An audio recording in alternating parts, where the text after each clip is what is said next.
जय जय जय जय शाश्वतम् आदिनाद ब्रह्म ओंकार शाश्वतम्।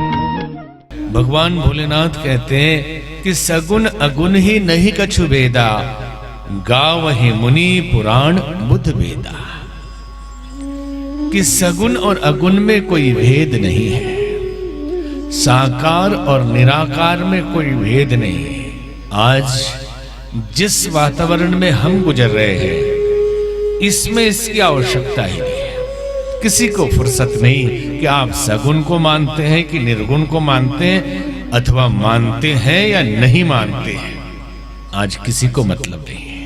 हम आस्था के उस दौर से गुजर रहे हैं जहां इस पर विचार करने लायक भी नहीं, कोई नहीं समझने वाला, और किसी को जरूरत नहीं, किसी की जिज्ञासा नहीं, कोई पूछने वाला भी नहीं कि आप निराकारवादी हैं, आप साकारवादी हैं, आप ईश्वर की मूर्ति को मानते हैं या सर्वव्यापी ईश्वर को मानते हैं। कोई नहीं पूछता है, कोई आपसे नहीं पूछता। ये तो उस काल की बात है जब इस पे बड़े शास्त्रार्थ होते थे, बहुत बहस होती थी, इसलिए संकेत दिया गया। और साक्षात भोलेनाथ भगवान शिव ये सुना रहे हैं कि सगुण अगुण ही नहीं कछु भेदा, गावहि मुनि पुराण बुध भेदा। भेद नहीं है तो कैसे भेद नहीं है? तो कहा जैसे जल और ओला, बर्फ और जल का भेद लगता है, बाहरी दृष्टि से प्रतीत होता है कि दोनों अलग अलग हैं, लेकिन दोनों एक ही, सिर्फ तापमान का खेल है।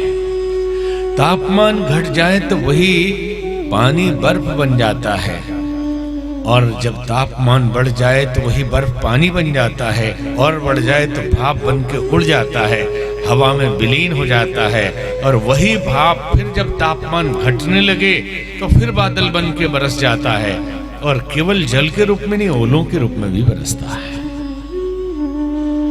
तो ये तापमान भक्तों के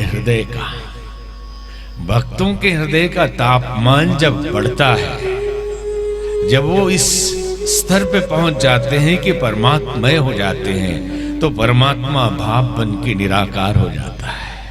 और भक्तों का हृदय जब दुख पीड़ा कष्ट से माइनस डिग्री में जाने लगता है तो भगवान को साकार रूप लेना पड़ जाता है।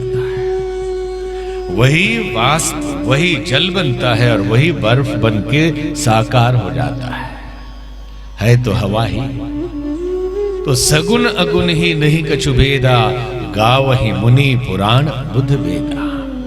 साकार निराकार में कोई भेद नहीं। फिर कहते बिनु पद चले सुनई बिनु काना। कैसा स्वरूप है भगवान का? तो कहा बिना पैर के चलते हैं, बिना कानों के सुनते हैं, कर बिनि कर्म करई विधि नाना। बिना हाथ के काम करते हैं। आनन रहित सकल रस भोगी, बिन वाणी वक्ता बड़ जोगी। कि बिना जीव के भी सब रस भोगते हैं और बिना वाणी के सबसे बड़े वक्ता है। सबके हृदय में उनकी आवाज पहुंच जाती है, ऐसे बोलने वाले वक्ता है। कोई बहरा भी उनकी आवाज सुन सकता है। बिन वाणी वक्ता बड़ जोगी, तन बिनु परस नयन बिनु देखा। बिना शरीर के वो स्पर्श करते हैं और बिना आंखों के देखते हैं। असी सब भांति अलौकिक करनी, महिमा जासु जाई नहीं बरनी। इस प्रकार सब भांति से उनकी करनी अलौकिक है, जिसकी महिमा का वर्णन करना बहुत मुश्किल है, बहुत कठिन है। सगुण अगुण साकार निराकार भगवान के चलने बोलने सब तरह की बातें महादेव ने सुनाई।